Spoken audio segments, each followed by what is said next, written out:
you are doing. If you eat well, you will look well. If you don't eat well, then you will not get any results. So it's definitely a fundamental to fitness. It's definitely a fundamental to sports. Guys, the prompt is the next thing. If you're not on, get on, okay? So like, those people that are like, I want to start a new diet. I want to be vegetarian and stuff like that because I want to lose weight. So like, literally, they don't understand that sometimes they're suffocating themselves by, Yeah, because obviously, for example, using the example you just gave, let's say someone decides to be vegetarian, right? Regardless of you being vegetarian or whether you're pescatarian or whether you're doing your keto diet or whether you're just not dieting at all, for example, you basically need to, the same concept applies when it comes to what you eat. If you're a vegetarian, you're still going to need your carbs, you're still going to need your protein, you're still going to need your vitamins, vegetables, all of that, right? So when people decide the kind of diet that they're going for, I would really encourage them to understand why it is they're going on the diet and what it is they are trying to get at. What goal are you trying to reach? Okay? Obviously, if someone is a bodybuilder, you have to consume a certain amount of calories. The amount of calories that you burn, okay, should definitely be less than the amount of calories you consume. So let's say you're a bodybuilder and on an average you burn like 400 calories a day. Okay? Within your calorie count with what you're eating, you have to at least, depending on your size, obviously weight and height. For me, for example, if I wanted to gain weight, on average I burn about 400 calories a day. Right? But let's say if I wanted to put on 5 kgs in the next 2 months, I would have to eat roughly about 3,400 calories for me to achieve my target weight in a short frame of time. At the end of the day, when it comes to fitness, your goals have to be smart. Okay? And smart goals are basically goals that must be measurable, they must be attainable, they must be realistic. That's the most important thing. So when you're achieving your SMART goals, when you're trying to reach all of those, the SMART of the SMART, you have to basically apply your nutrition to all of those things. If you are trying to be big in size, if you're trying to be big in size, there's no way you can only eat 2 meals a day. It won't work. It will not work, unfortunately. So, yeah. So, in our previous conversation, you said there are so many things that you think a trainer knows, but other trainers don't know. Like, what are some of the things that you have noticed since you have worked with so many? One of the things I've noticed when it comes to observing and working with trainers is most of the time they do not really explain to their client why the client is doing what they're doing. And most of the time they don't even take the time to actually understand the client's body. So for example, a good trainer prior to you starting to train would ask you what your goals are, what your timeline is. And a good trainer would also want to know how you eat, what you eat before they split your training program. Okay. But other trainers I have noticed, you just go to the gym and say, listen, I need a trainer. And they're like, oh, okay, cool, come, start running on the treadmill. What do you mean? What do you mean? You don't know what the person is trying to achieve. You don't know what the person wants. You don't know how much time they have. You don't know any of those things. So I would say that a lot of trainers are very much misinformed about the actual concept of what training is. I think they take advantage of the fact that a lot of people are a bit naive when it comes to fitness. And that's a very big problem, especially in Zambia. Your trainer will just be there killing you in the gym. Killing you. RIP. And the next thing you know, your goals, there is no. Like, you find that you've been training. I don't know if you've ever been to the gym, but don't you sometimes you go, you work out, whatever, and you're thinking to yourself, what is it that I'm doing wrong? Because I'm doing this and this and this that I've seen on Instagram or YouTube or whatever, but I'm not getting any results from my trainer. It's because your trainer has not explained to you why it is you're doing what you're doing and what else you need to do outside of the gym. So that's basically what it is with training, especially back home in Zambia. So, I also understand that you have your own brand on where you train people. So, You know, Yeah. I asked you a question like, you know, do you have times of where there are some people who are like, they don't show up, they don't do anything, and you gave me a quite interesting answer.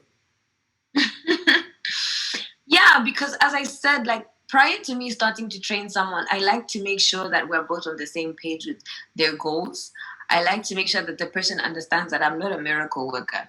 Mm-hmm. I literally only show up, train you, and leave. The rest is up to you. However, I do hold my clients accountable in the sense that I like to make sure that they're at least eating. So, for example, I encourage them to download this app called My Fitness Pal app, which is basically an app that tracks what you eat, for example. And sometimes, occasionally, by surprise, I'll catch them off guard. I'll say, "Oh, can I see what you've eaten today? Mm-hmm. Can I see what your calorie count is?" And even though their fitness app will tell me zero, it will just be telling me that you're not taking it seriously. You know, because at the end of the day, I'm trying to help you reach your goals, but I can only do so much for you as a trainer. Mm-hmm. Right? So I've never really had people that don't follow everything that I tell them to do, because I like to make sure that in the beginning of the training program, I set my expectations, I set the reality of it, and I tell them how it will be if they don't follow what I'm telling them to do. I'm just realistic and I'm very honest. Mm-hmm. You know, sometimes someone will come to me with unrealistic goals and expectation. I'll be like, I'm sorry, but I can't help you with that, because unfortunately, A, B, C, D, E, and this is how it works. Yeah. So, yeah, I've never really had people that are not, you know, following the program, because at the end of the day, I think before you decide to hire a trainer, you should know what you want as a person, right? Yeah. Yeah. So how has COVID affected it, or has it affected it at all? Yeah, COVID has definitely affected me because I no longer take in-person training. All my training is online. So it definitely does make it a bit difficult to sit in front of a computer and tell people what to do, instead of me actually being there and demonstrating and helping them with their form. Because, you know, sometimes you might need to adjust somebody's form for them before they actually know how to do the exercise. But obviously, if I can't see you properly and I can't tell you, like, oh, you're going to have to bend your back at this angle, or your legs are going to have to be set up like this, they're only going off of what they can see on the screen, which may not be an accurate representation of what I am trying to actually explain. So that's basically how COVID has affected me. It's affected me in both good ways and bad ways, because obviously with COVID now people have time to actually train and work out. So that's good. But it's bad because as a trainer, sometimes you need to be very hands-on. So that whole element has been taken out, you know. So it's got its pros and its cons. All right. So, like, yeah, you know, you leverage your bands to work with other bands, you know, and how did you do that, you know? Basically, working with other brands for me has been something that I've been doing for the longest time. And I mainly used my main page, you know, at Papi Chulo on Instagram. I mainly used my main page to leverage my working out, because I would have people message me and say, oh, like, you know, I see sometimes. Before, I used to post my fitness things on my Papi Chulo page, but I decided to make a separate page because I was getting so many questions about fitness. So most brands basically go off of what they see on Papi Chulo, and then they go over to Body by Yamfwa and they say, oh, okay, so she's into fitness and blah, blah, blah. I would like to basically tap into that market, because they know that obviously I have a decent following as well as decent engagement, luckily. So most brands just approach me based on the fact that I am real, I'm realistic, and I'm very honest. And at the same time, I'm very engaging with my following. So that's basically how those two are intertwined. So, any more last, you know, questions or anything that you'd, you know, tell the people, like, what they should think about, you know, when starting a fitness life? Yeah. The first and most important thing about starting a fitness journey is you need to understand that it won't happen overnight. Fitness is definitely a lifestyle, fortunately or unfortunately. Unfortunately, obviously, if you don't really have time, for example, some people have work, some people, don't necessarily have the time to always be going to the gym and watch what they eat, especially if the day is dictated by somebody else. But one thing I will say is you have to be patient with yourself and you have to find what works for you. Sometimes it might not be going to the gym. Some people prefer to just go cycling. Some people prefer to just do high intensity training at home. Some people just go 100% diet and without working out. So before you embark on any journey, whether it's fitness or whether it's in life, you have to understand what you think would work best for yourself. And when you do understand that, know that whatever changes you see in your body will definitely not happen overnight. But be patient with yourself. As long as you're following the ABCs, then you definitely get your results. Okay. That's the only thing I have to say. That's it. Yeah. So is there anything that we're supposed to expect in the next coming months or years, Yes, in the next coming months, I definitely intend to expand my brand. Before, I was only working with women because I was only training women, but I've brought a couple of people on to help the guys as well. And hopefully in the next coming months, COVID is going to disappear or at least reduce so we can go back to in-person training. There's also going to be brand expansion because currently all I do is more or less sell resistance bands when it comes to like my merchandise and stuff. But in the coming year, I definitely intend on expanding more than just resistance bands because I have noticed that those are only used by mostly women.